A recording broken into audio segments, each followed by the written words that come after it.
Bueno, el próximo invitado que hemos tenido para mí es realmente un sueño tenerlo acá. Para los que lo conocen a Mario García, Mario García es un innovador, un faro dentro de lo que es la imagen cardíaca. Lo hemos leído, lo hemos seguido, hemos aprendido un montón con él y siempre soñé con que pudiera venir a Buenos Aires a nuestro curso de imagen cardíaca. Gracias a él, fundamentalmente, pudo venir y hoy lo tenemos con nosotros. Contarles todo su currículum estaría todo el día.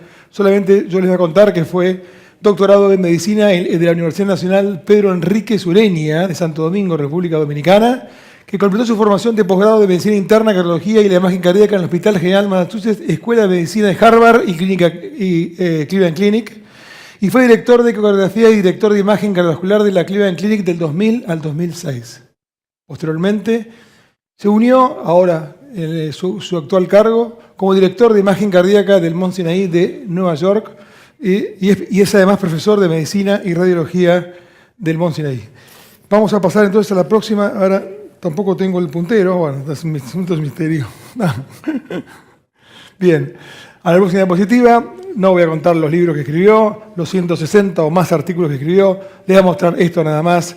La última vez que estuve con él, estuve en un globo, en ese globo que está acá, estábamos aquí, donde una de las lindas locuras del doctor Miguel Ángel García Fernández nos llevó en globo por Madrid. A mí me tocó estar con él, tuve mucho miedo, pero más que nada porque como es muy alto Mario y el fuego del globo cae en la cabeza, tiene miedo que se quede pelado, ¿no? Y eso fue lo que nos pasó. Así que bueno, Mario, vení por favor. Es realmente un placer tenerte aquí, un sueño hecho realidad. Y Mario nos va a hablar de la imagen cardíaca y la muerte súbita. Mario, gracias. Gracias por estar acá. Un placer, Martín, y un placer grande estar acá en Buenos Aires. Muy honrado por tu presentación. Yo no te llevé en globo, pero te llevamos en jeep. Y fue maravillosa, la verdad, experiencia en el jeep con Martín, un jeep de la misma edad mía, la verdad que de la época de los dinosaurios.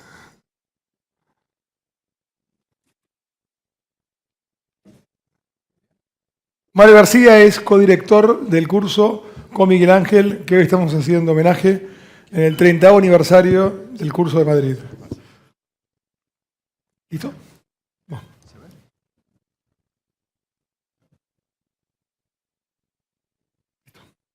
Muy bien, esta primera presentación va a ser acerca del valor que tienen las técnicas de imagen en la evaluación de pacientes a riesgo con muerte súbita.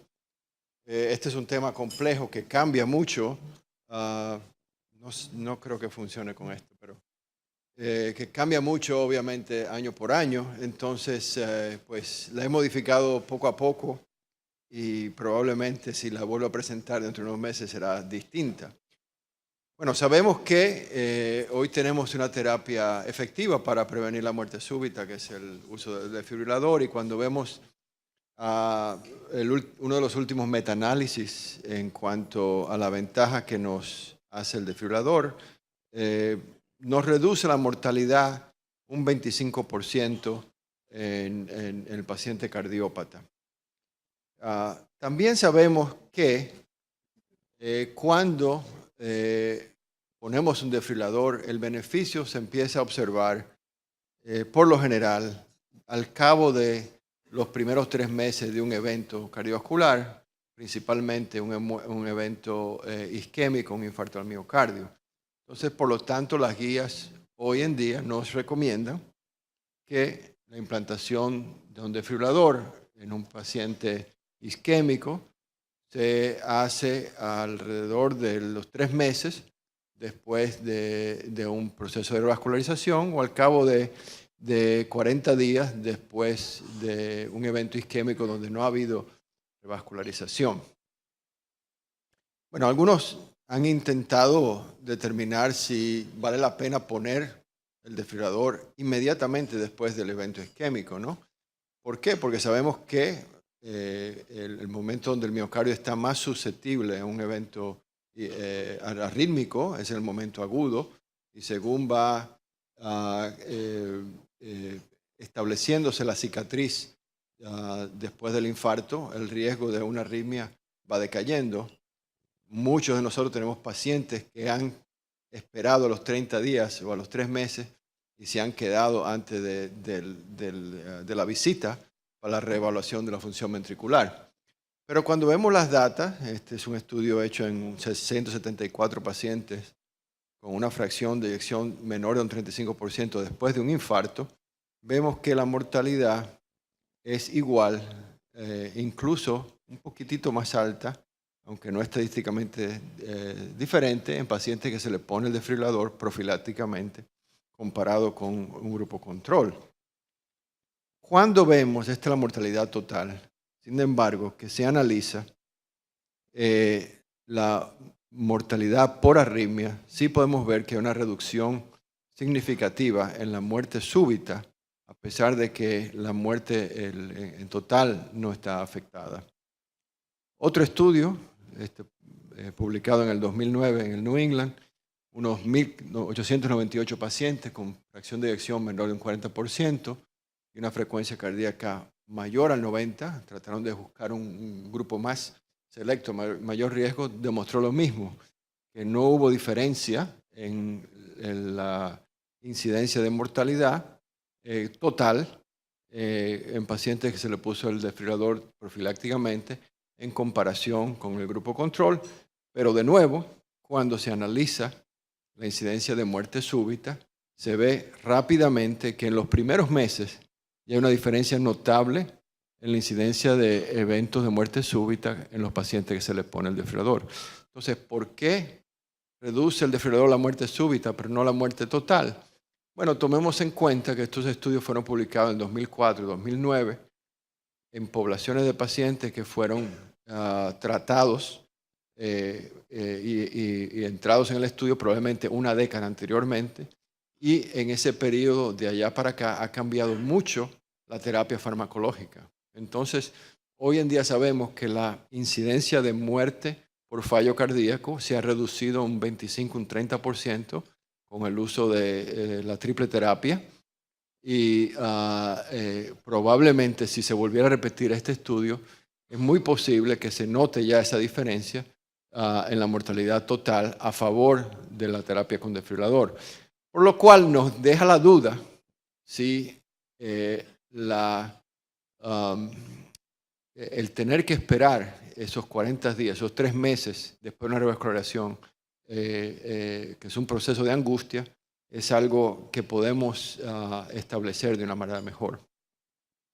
Bueno, una de las técnicas que nos permite determinar o caracterizar mejor la característica, el tamaño de la cicatriz después de un infarto es la resonancia magnética. Sabemos que la resonancia magnética hoy en día es el único medio que no se ha desestablecido como método para determinar la viabilidad. De un metaanálisis que publicamos en el 2012, la sensitividad para determinar la ausencia de mejoría en la función ventricular es la más alta entre todas las técnicas de imágenes. Sabemos también que no solamente la presencia de una cicatriz en el rehacer tardío por resonancia no solo nos permite determinar qué segmentos del miocardio no van a mejorar con la revascularización, pero también nos indica que estos pacientes tienen una mayor probabilidad de eventos de taquicardia ventricular. Este fue un estudio publicado ya hace unos años, en el 2007, y vemos aquí que cuando hay una cantidad de realce tardío que ocupa más de un 35 gramos del miocardio, la probabilidad de tener eventos de arritmias es mucho mayor que incluso una fracción de eyección menor a un 35%, comparando aquí la curva de ROC de la fracción de eyección con la curva de ROC del realce tardío. Más recientemente se ha publicado este estudio, donde vemos aquí que en comparación con la fracción de eyección, la presencia de real cetradio definido como un porcentaje de cicatriz mayor al 5% de la masa del miocardio, nos permite diferenciar aquellos pacientes que tienen una fracción de eyección mayor al 30% con muy bajo riesgo, como vemos en la curva inferior, con pacientes con una fracción mayor al 30%, pero con una cicatriz mayor al 5%, que tienen una incidencia de muerte súbita tan alta, casi tan alta, como los pacientes que tienen una fracción de eyección baja. Entonces, en el grupo de pacientes que sobreviven al infarto de miocardio con una fracción de eyección que hoy por las guías no nos permite utilizar el desfibrilador, existen pacientes a riesgo de muerte súbita que no se benefician de la terapia, los cuales no los estamos capturando con las guías y probablemente estos pacientes pudieran ser reconocidos con el uso de la cardioresonancia. No solamente la cardioresonancia nos permite establecer si la cicatriz, el tamaño de la cicatriz, pero también las características de la cicatriz. Sabemos que dentro de la zona de real cetradio hay una zona de real cetradio madura y establecida que corresponde a 100% de tejido fibrótico, y tenemos también una zona en la periferia donde existe tejido fibrótico intercalado con miocardio normal. Sabemos que las arritmias ventriculares malignas, por lo general, están asociados a fenómenos de reentrada, y sabemos que los fenómenos de reentrada se producen generalmente en estas áreas donde hay miocitos que están vivos, pero tienen unos periodos de repolarización anormal. Y estos son los que probablemente se encuentran en estas áreas que la resonancia nos identifica como un real cetradio intermedio. Entonces vemos aquí que el real cetradio intermedio, que está medido aquí en la zona amarilla de la cicatriz, también puede relacionarse a un riesgo mayor, a una susceptibilidad a la inducibilidad durante un estudio electrofisiológico y también al riesgo de muerte súbito. Cuando vemos aquí que el tamaño de la zona limítrofe, la zona amarilla, excede a los 18 gramos del miocardio, la probabilidad de eventos cardiovasculares aumenta en este estudio publicado en el año 2009. ¿Qué tal en las cardiopatías no isquémicas? Bueno, sabemos hoy en día que para los que fueron al meeting de la Sociedad Europea de Cardiología, se presentó un estudio muy grande donde se pone en duda el valor del desfibrilador en pacientes con cardiopatía no isquémica, donde la mortalidad no parece que sea tan reducida en estos pacientes en su grupo total. Pero también sabemos que hay pacientes con cardiopatía no isquémica que tienen un riesgo mayor que otros. Aquí vemos una paciente que yo evalué en la clínica presentada con palpitaciones. Fíjense que la fracción de eyección es normal. Esta paciente, de acuerdo a las guías en general, no se presentaría como una paciente de alto riesgo. Fracción de eyección de un 55-60%. Esta paciente tiene un Holter donde tiene aproximadamente 5.000 latidos prematuros ventriculares de diferente morfología en 24 horas. Pero vemos también que esta paciente tiene un trastorno regional de la motilidad que envuelve la base del septo. Aquí tenemos una vista de 4 cámaras. A ver, ¿quién en la audiencia se atreve a decir el diagnóstico? Mujer, edad media, trastorno de la motilidad en la base del septo. Coronarias normales. Bueno, aquí en Sudamérica posiblemente más frecuente se vea esto como un Chagas. Sí, probablemente esto pueda ser un Chagas acá, aunque sabemos que es más frecuente el trastorno regional en el ápex, pero puede ocurrir en cualquier parte del ventrículo. Esta paciente tiene sarcoidosis, que es más frecuente en Estados Unidos. Y lo que vemos aquí, en esta imagen, es lo que nos ofrecen las técnicas de imágenes en la sarcoidosis, por cierto, idéntico a Chagas. Tenemos casos reportados donde hemos hecho las mismas técnicas con los mismos hallazgos en pacientes con Chagas. Fíjense ustedes aquí, en la imagen de la izquierda, el rehacer tardío, que se nota en la misma área del trastorno de la motilidad, pero en diferencia a la enfermedad isquémica, la cicatriz en este caso no envuelve al endocardio, que sabemos que siempre está envuelto en la enfermedad isquémica. Y aquí tenemos dos técnicas de medicina nuclear muy importantes. El estudio de la perfusión con PET, esta es una inyección de amonia que va a donde aumenta el flujo después de una inyección de adenosina. Y vemos aquí una reserva de flujo coronario normal en el miocardio, excepto en el área donde se ve la cicatriz en la resonancia, en la base anteroseptal.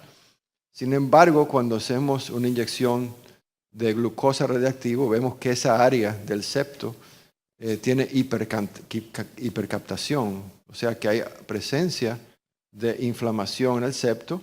Y vemos también que hay otras áreas remotas donde hay focos de hipercaptación. Entonces, un paciente que tiene evidencia de un proceso inflamatorio activo, además de tener una cicatriz establecida, en este caso causada por la sarcoidosis, lo cual nos indica también, tiene la utilidad de decirnos que este paciente probablemente no responda a un proceso, a un proceso electrofisiológico para eliminar las arritmias, ya que probablemente las arritmias, tal como son multifocales, pueden partir de cualquiera de estas áreas inflamatorias, y estos pacientes hoy en día lo que hacemos, le ponemos el desfibrilador y los tratamos con esteroides hasta que las arritmias disminuyan y la actividad en el PET se normalice. Obviamente la resonancia no solamente nos permite ver al corazón, pero nos permite ver los hallazgos que se ven en la sarcoidosis, en la mayoría de estos pacientes donde hay una linfadenopatía perigilar o donde hay fibrosis pulmonar, aunque hay un 5 a 10% de pacientes con sarcoidosis cardíaca que no tienen hallazgos pulmonares.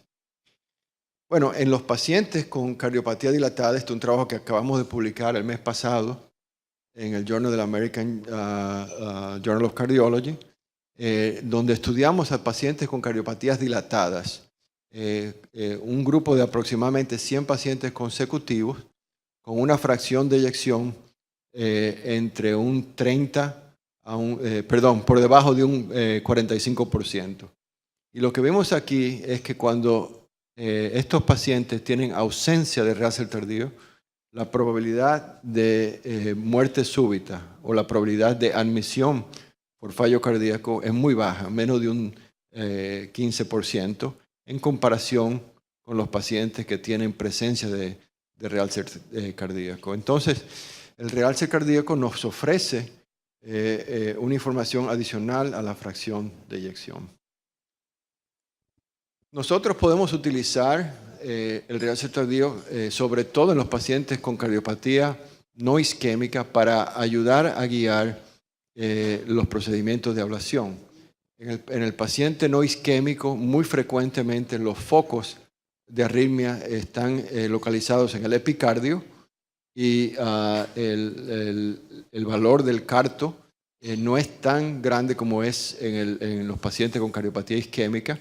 Entonces, la información que nos permite obtener la cardioresonancia es muy útil. Y hoy en día nosotros hacemos una cardioresonancia con realcer tardío a todos los pacientes antes de implantarse un desfibrilador, en caso de que sea necesario en el futuro hacer un procedimiento de ablación por arritmias. Sabemos que se puede hacer una resonancia en algunos pacientes con desfibrilador. Hay unas contraindicaciones que son aquellas cuando la implantación en las primeras 6 semanas, cuando el paciente tiene guías epicárdicas, cuando se han abandonado guías o se han puesto CAP a guías anteriores, y en aquellos desfibriladores que fueron implantados años del 2012, esto se considera que no son compatibles con la resonancia, y por supuesto en pacientes que tienen contraindicación al gadolinio. Nosotros tenemos ciertas precauciones cuando hacemos los estudios de cardiorresonancia en pacientes con desfibrilador. Primero se hace una interrogación al desfibrilador antes y después del estudio. Segundo, se desarma el mecanismo de detección de taquiarritmia y se anula el mecanismo de descarga para que el desfibrilador no se active accidentalmente durante el procedimiento. En pacientes que son completamente dependientes del marcapaso, y son muy pocos, se programa el marcapaso a modo BOO o DOO y se deshabilita la respuesta a la frecuencia, la cual puede ser estimulada normalmente por los pulsos de la resonancia. Una de las limitaciones que tenemos es que aunque podemos obtener imágenes del corazón, se producen artefactos, y estos artefactos por lo general se localizan a las zonas aledañas a donde están las guías. Aquí tenemos un paciente donde se ve claramente que hay una lesión de renal tardía en la cara inferolateral, pero se ve un artefacto muy grande en la cara anteroseptal y anterior, la cual no nos permite evaluar muy bien el miocardio en esta zona. Hoy en día ya hay secuencias nuevas que permiten reducir estos artefactos notablemente. Aún así, en muchos casos, la evaluación de la cara anterior del miocardio es un poquito limitada. Bueno, otra técnica que es muy importante para los pacientes a riesgo de muerte súbita es la evaluación del sistema simpático y parasimpático. Y esto se hace, obviamente, con técnica de isótopos radioactivos. Sabemos que la norepinefrina es el neurotransmisor que conecta a la terminación nerviosa con el miocito a través de los receptores alfa 1, beta 1 y beta 2. Cuando hay fallo cardíaco, hay un aumento en los niveles circulantes de norepinefrina y hay una disminución en la sensitividad de los receptores postsinápticos. El MIBG, el meta-iodobencilguanina, es un análogo de la norepinefrina. La estructura molecular es muy similar. Es un isótopo que se ha utilizado por varias décadas para la detección del feocrimocitoma. Es una de las pocas indicaciones clínicas de este isótopo. Recientemente, ya en los últimos años, se ha estudiado en pacientes con fallo cardíaco. Esta es una imagen que se obtiene en un paciente después de una inyección de MIBG. Lo que se mide aquí es la comparación entre la actividad radioactiva del miocardio con el mediastino, donde la actividad es mínima. Entonces, la relación HAM, corazón a mediastino, es lo que se utiliza como una medida de cuál es la densidad de beta receptores en el miocardio.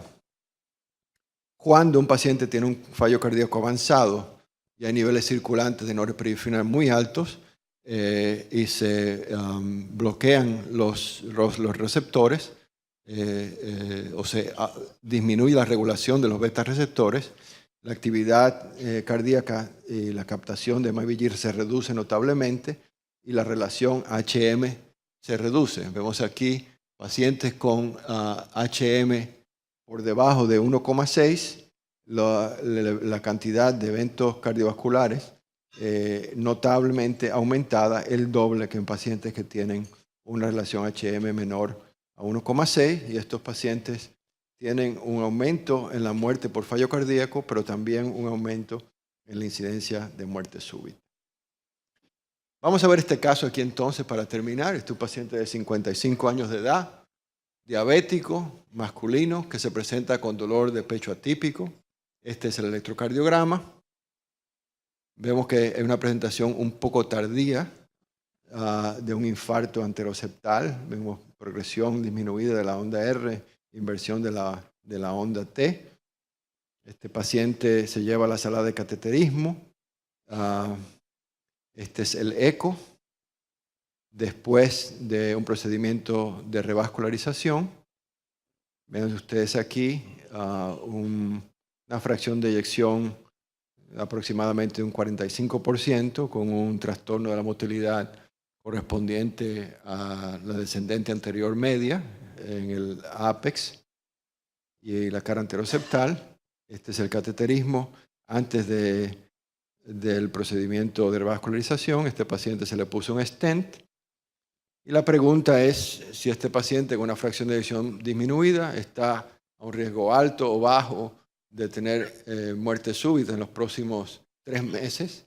Si valdría la pena tratar de identificar si este paciente va a tener la fracción de eyección reducida al cabo de 3 meses o no. Este es un estudio que nosotros completamos después de un screening de aproximadamente 200 pacientes. Conseguimos 57 pacientes que consintieron, y al final unos 34 pacientes con seguimiento los 3 meses, después de hacerse una cardioresonancia inmediatamente después del infarto para evaluar cuál fue la fracción de eyección a los 3 meses. Y vemos aquí que el valor promedio del realce tardíaco fue bastante alto, de un 27% del miocardio. O sea, estos son en general infartos bastante grandes. Nos concentramos en pacientes con fracción de eyección por debajo de 45% en este estudio. Esta es la cardioresonancia en este paciente. Fíjense ustedes aquí. Se ve un trastorno de la motilidad en el ápex, y vemos también cómo hay un patrón de flujo anormal dentro de la cavidad, con un artefacto que nos produce el flujo lento. Concebimos cómo se puede formar un trombo en un paciente así, ¿no? Y esta es la imagen de realce tardío obtenida a la semana después del evento. Fíjense ustedes que un realce tardío notable. Aproximadamente este paciente tuvo un 30% del miocardio envuelto en zona de realce cardíaco.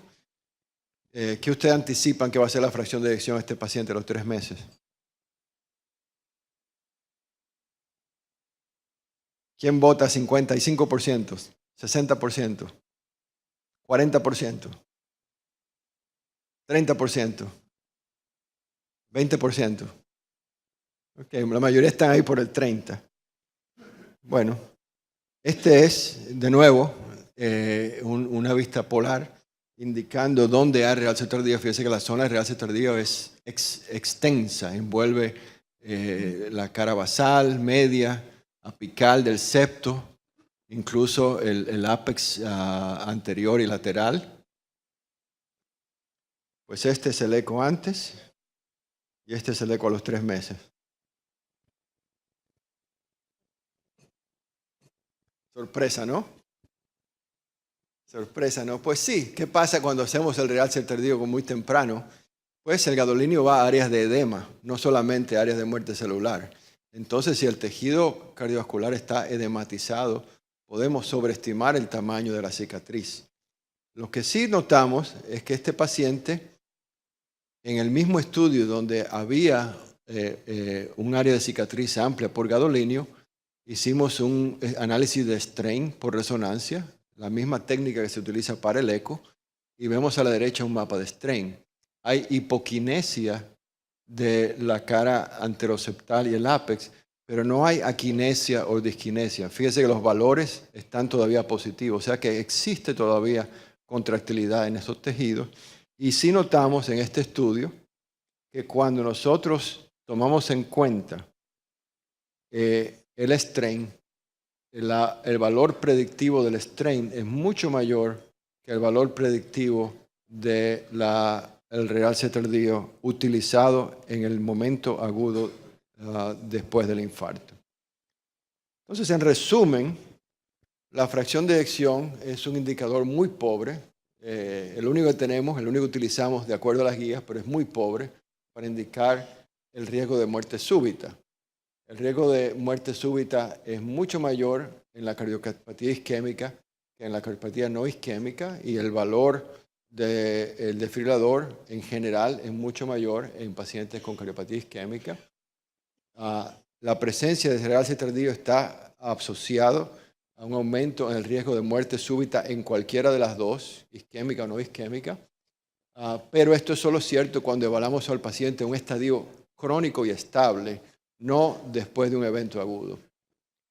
Y tercero, tenemos técnicas nucleares como es el PET, las cuales son muy útiles. En el caso de la cardiopatía isquémica, el uso del MIBG para medir la relación entre la actividad del miocardio y del mediastino está asociado a un riesgo alto.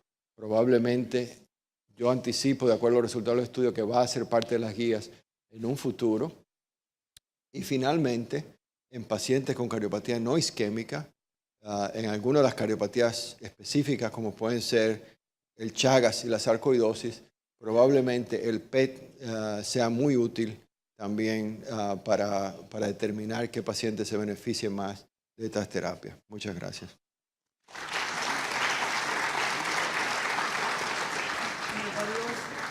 Bien, Mario, ¿puedes bajar un segundito con el micrófono?